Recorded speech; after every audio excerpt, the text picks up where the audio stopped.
Hey folks, how's it going? All right, so I've got an important update. I just found out about it. This came out actually about 12 hours ago, but again, I just found out about it, so I'm bringing it to you as soon as I can. New Mexico governor issues order suspending the right to carry firearms in public across Albuquerque. All right, so I'm going to go through this article, and then I'm going to cover some of a summary of the New Mexico gun laws. This is a direct violation of citizens' Second Amendment rights, and they know it. In fact, it's stated in this article that they're aware of that, and they are aware of legal challenges that will come up. But it's their response to certain events that have happened. All right, so this comes from AP News, Santa Fe, New Mexico, Associated Press. New Mexico Governor Gov Grisham on Friday issued an emergency order suspending the right to carry firearms in public across Albuquerque and the surrounding county for at least 30 days in response to a spate of gun violence. The Democratic governor said she expects legal challenges, but was compelled to act because of recent shootings, including the death of an 11-year-old boy outside a minor league baseball stadium this week. Grisham said state police would be responsible for enforcing what amounts to civil violations. Albuquerque Police Chief Harold Medina said he won't enforce it, and Bernalillo County Sheriff John Allen said he's uneasy about it because it raises too many questions about constitutional rights. The firearms suspension, classified as an emergency public health order, applies to open and concealed carry in most public places, from city sidewalks to urban recreational parks. The restriction is tied to a threshold for violent crime rates currently only met by the metropolitan Albuquerque. Police and licensed security guards are exempt from the temporary ban. Violators could face civil penalties and a fine of up to $5,000.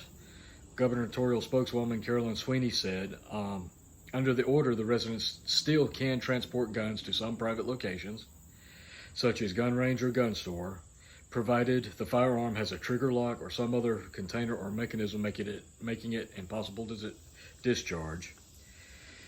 Gov Grisham acknowledged not all law enforcement officials were on board with her decision. I welcome the debate and fight about how to make New Mexicans safer, she said at the news conference, flanked by law enforcement officials, including the district attorney for the Albuquerque area. John Allen said in a statement late Friday that he has reservations about the order, but is ready to cooperate to tackle gun violence. While I understand and appreciate the urgency, the temporary ban challenges the foundation of our Constitution, which I swore an oath to uphold, Allen said. I am wary of placing my deputies in positions that could lead to civil liability conflicts, as well as the potential risks posed by prohibiting law-abiding citizens from their constitutional right to self-defense. Enforcing the governor's order could also put Albuquerque police in a difficult position with the U.S. Department of Justice regarding a police reform settlement, said police spokesman Gilbert Gallegos.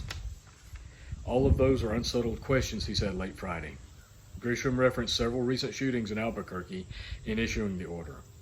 Among them was a suspected road rage shooting Wednesday outside a minor league baseball stadium that killed 11-year-old Froylan Villegas, I'm sorry if I'm mispronouncing that name, and critically wounded a woman as their vehicle was peppered with bullets while people left the game. Last month, 5-year-old Galilea Samaniego was fatally shot while asleep in a motorhome. 4 teens entered the mobile home community in 2 stolen vehicles early on August 13th and opened fire on the trailer, according to the police. The girl was struck in the head and later died at a hospital. The governor also cited an August shooting death in Taos County of 13-year-old Amber Archuleta. A 14-year-old boy shot and killed the girl with his father's gun while they were at his home, authorities said. When New Mexicans are afraid to be in crowds, to take their kids to school, to leave a baseball game, when their very right to exist is threatened by the prospect of violence at every turn, something is very wrong, Grisham said. The top-ranked Republican in the state Senate swiftly denounced the governor's actions Friday to restrict guns as a way to stem violent crime. A child is murdered, the perpetrator is still on the loose. And what does the governor do? She targets law-abiding citizens with an unconstitutional gun order. Senator Greg Baca of Belen said. Miranda Viscoli, co-president of New Mexicans to Prevent Gun Violence, applauded the governor's orders as a courageous and necessary step to curbing gun violence, even if the measure's legal fate is uncertain. If it saves one life, then it's worth doing. Okay, I'm going to get back to that statement here in a minute. Since 2019, Grisham signed a raft of legislation restricting access to guns, including a 2020 red flag law allowing police or sheriff's deputies to ask a court to temporarily remove guns from people who might hurt themselves or others, an extension of background check requirements to nearly all private gun sales. She also signed a ban on firearms possession for people under permanent protective orders for domestic violence. Friday's order directs state regulators to conduct monthly inspections of firearms dealers statewide to ensure compliance with gun laws.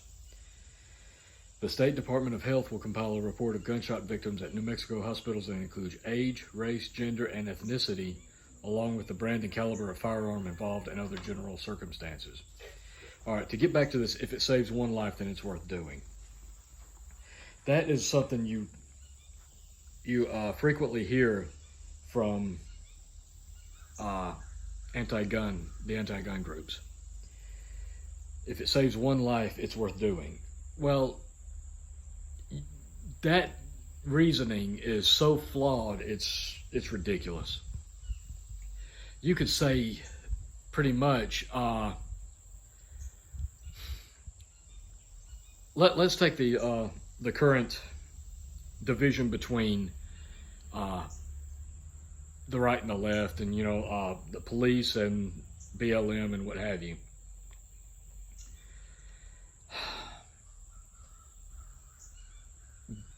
If this is just hypothetical, let's say that BLM or associated groups or the left in general said that in order to save one innocent black life from being killed by a cop, we disband all cops. We defund them, disband them, completely shut the police system down.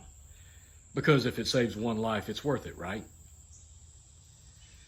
It's flawed reasoning, and I understand that particular analogy is not necessarily the best.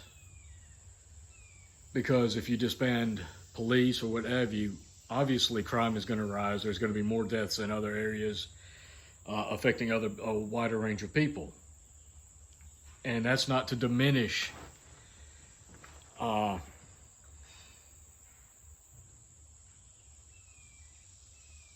the number of blacks killed by cops, but that whole argument also ignores the number of other ethnicities that are killed by cops.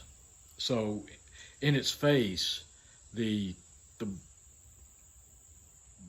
black individual killed by a cop is a flawed argument in itself. But again, I'm just trying to make an analogy here. You could say, let's take the pandemic. Let's lock everything down. Everybody is quarantined, forced to stay home. No one's allowed to go out. And that's justification, because if it saves one life, it's worth shutting down everything and putting everybody in lockdown, in home or under house arrest, essentially. There are so many flaws with that argument. If it saves one life, is it truly worth violating the civil rights and freedoms of tens of thousands or hundreds of thousands or even millions? I understand the need to stop the violence. I understand the desire to stop innocent people from being killed. But one thing that is never brought up is how restricting and punishing law-abiding citizens will prevent criminals who are dead set on breaking the law regardless anyway from committing crimes. I mean, if you're a criminal, if you're intent on killing somebody, you obviously have no regard for the law. And to think that putting in these orders that punish law-abiding citizens, that punish legal gun owners, will actually have an effect on the people that don't give a damn about the law at all already, it's foolish. But not only is it foolish, I think it speaks to an ulterior motive of a desire to use this, what's the old saying, never let a good crisis go to waste? Use this crisis as justification for pushing your agenda, your beliefs, your control onto other people and restricting their rights. That's what I think this is. So let's look at New Mexico's gun laws. This is just a summary. This is not an exhaustive list. New Mexico is a shall issue state, which means they're not required to issue a license to everybody. They can refuse a license if they choose to. There's no permit or firearms registration required when buying a handgun from a private individual. However, per SB-8 as of July 1st, 2019, background checks are required for private sales of firearms. Under this new law, it's a misdemeanor crime to sell a gun without a background check administered by a licensed federal firearms dealer. A background check is not required for sales between law enforcement officers or immediate family members. Open carry is legal in New Mexico without a license for anyone at least 19 years of age who can legally possess a firearm. I want to amend that. I believe that has actually been updated to 21 years of age is the minimum age for carrying a firearm. Some areas are off limits, including tribal land and places that sell hard liquor. New Mexico Concealed Handgun License, or CHL, is required for residents, and a permit from a state that New Mexico honors is required for non-residents to carry a concealed loaded firearm on foot. State law limits concealed carry license holders to carrying one concealed firearm at a given time. In addition, the CHLs identify the category and caliber of the concealed handgun that may be carried. The minimum age is 21 years old, and a 15-hour handgun safety course that includes live fire instruction is required. New Mexico doesn't issue non-resident licenses with the exception of members of the military permanently stationed in New Mexico and their dependents. No license are required for open or concealed carry of an unloaded firearm or a loaded firearm in a vehicle. In terms of reciprocity, New Mexico recognizes permits from states with reciprocity agreements. Although there's no specific statute establishing castle doctrine, a 1946 state Supreme Court ruling in State versus Couch stated a person who is threatened with an attack need not retreat. In the exercise of his or her right of self-defense, he or she may stand one's ground and defend himself or herself. According to New Mexico law, a homicide is justifiable when committed in any of the following cases: when committed in necessary defense of his or her life, family, a third party, or property; when committed in the lawful defense of himself or herself or of another, when there is reasonable ground to believe a design exists to commit a felony or to do some great personal injury and there is imminent danger; or when necessarily committed in attempting by lawful ways and means to apprehend a person for a felony, in lawfully suppressing any riot, or in necessarily and lawfully keeping and preserving the peace. A defendant who kills another in self-defense while standing his or her ground must show that he or she was placed in reasonable fear of immediate death or great bodily harm and used a reasonable amount of force to avoid the threat and did not instigate the encounter. Okay, that's just a rough rundown of New Mexico's gun laws. That, again, that's not exhaustive. But it gives you an idea that of what the laws are there. It's my belief, I didn't even check to see if this this governor is a Republican or a Democrat, honestly, I don't really care. And to be honest, it really doesn't even matter. Because it's a clear violation of New Mexico citizens' constitutional rights. Citizens are being punished for the actions of people who have no regard for the law already. Therefore, this suspension of their Second Amendment right, in my opinion, will have no effect.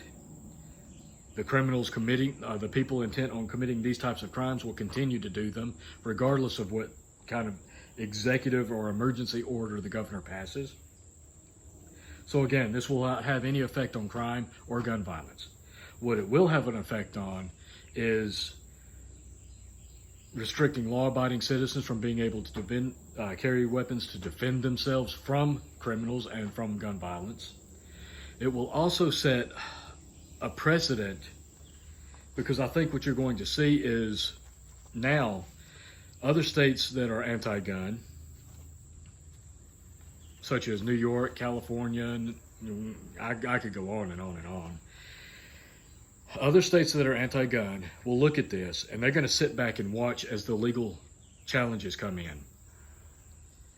And they're going to see how these legal challenges, and if I'm not mistaken, these legal challenges are already being drawn up and submitted right now, as they should be. But these other anti-gun states, you're going to see these states sit back, they're going to watch all these legal challenges roll in, and they're going to see the argument for and against this emergency order. They're going to see how it fares in court. And should this order stand, depending on whether the judge it goes in front of is one that believes in supporting the Constitution, or one that, like we have a tendency to see here lately, judges that rule in direct violation of the Constitution, that will determine whether or not this is actually copied in other states. There's the potential that should this stand ground for too long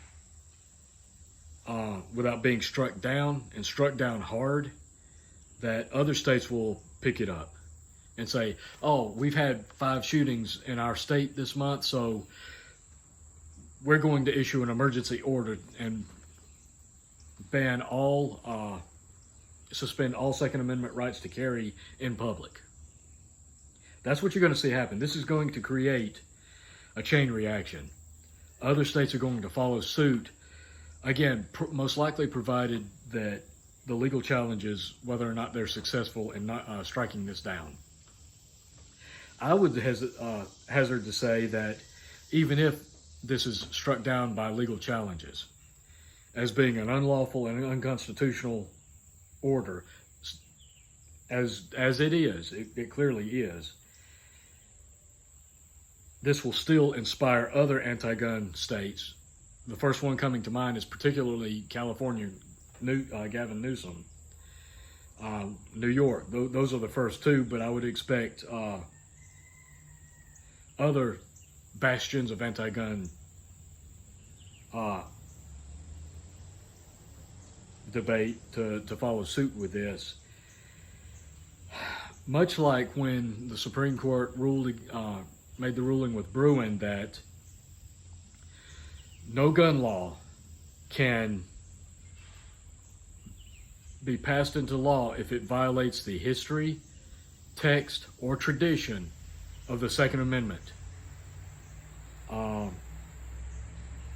Yet New York turned around and passed a law in violation of that. I believe California also passed a law in violation of that Supreme Court ruling. And for those that don't know, you would expect that those would automatically be illegal, and constitutionally speaking, they are. But because of the way things work, they have to be challenged in court. And it's a long, slow process to get them through one appeals court after the other, working its way back up. And as we already know, half the judges in this country are very socialist, liberal, very anti-gun, and they will make rulings that are very much anti-Second Amendment, in violation of people's constitutional rights. So that's why those still stand. And because of that, because of this, we're probably going to see more of this. This is blatantly illegal, blatantly unconstitutional. And this is just one more step in trying to eliminate your Second Amendment rights. Because if they can eliminate your Second Amendment rights, all your other rights are just gone immediately. And every right is under attack right now. Every one of our fundamental, constitutionally protected rights is under attack right now. But the biggest one standing in the liberals' way is the Second Amendment. Because as long as we have the Second Amendment, they can't run roughshod over everybody. And that's why the Second Amendment is so important. We need to preserve that in order to preserve all the others. But I thought it was very important to get on here. I just have found the article. I thought it was very important to get on here and get this out as fast as possible, because this is wrong on every level. It's illegal on every level. It will be completely ineffective, which is not what they care about. They don't care about stopping gun violence. They care about using criminal gun violence as a tool, as a method for getting rid of something that's standing in their way, getting rid of something they don't agree with, getting rid of something that they can't stand. That's my assessment of this. We'll see more of this. Legal challenges are already being drawn up and submitted, and you're going to see a lot more, but I do believe you're going to see copies of this appear in other states as well. And ironically, this actually is probably not that ironic, to be honest, that this is happening during the campaign season for the next presidential election. Because I went for months without I'd see an occasional gun shooting article here, someone shot in a city there. But then once candidates started announcing their candidacy for president and started their campaigns and the debates started, there's been like 3, 4, 5 a day that I've been seeing. So the mainstream media is ramping up coverage of this because they're trying to make this a big issue. It's going to be a more divisive issue, of course. But that's what's coming, folks. You need to stand up for your rights. If you believe it helps, write, call your representatives, your senators, your governors, what have you, everybody. Make it clear where you stand, that it's unconstitutional, it's illegal, and it will not be tolerated.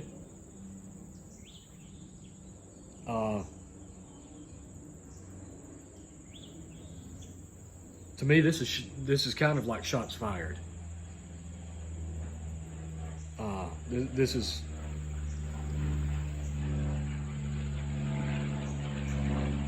I'm so angry right now. I'm having trouble finding the words to say. This infuriates me to no end.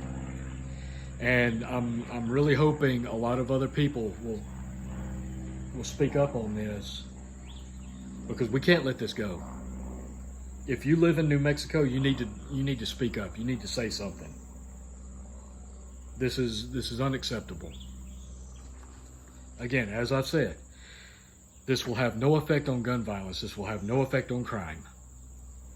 This will only harm and restrict law-abiding people who aren't doing anything illegal or wrong in the first place. It will reduce the ability of people to defend themselves. And it sets a standard, it sets a precedent for other states following suit in violating your constitutional rights. Again, I understand the need to want to do something, the need to stop innocent people from dying. But this isn't the way.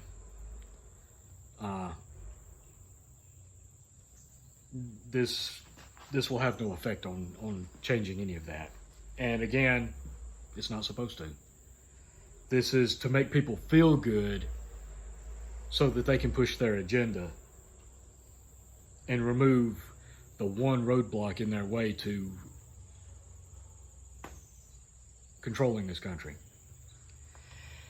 All right, that's all I've got. I need to get off here before I really get into a major rant and say things that I probably shouldn't.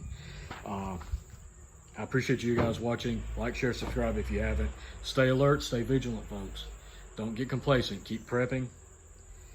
And until next time, I'll catch you later.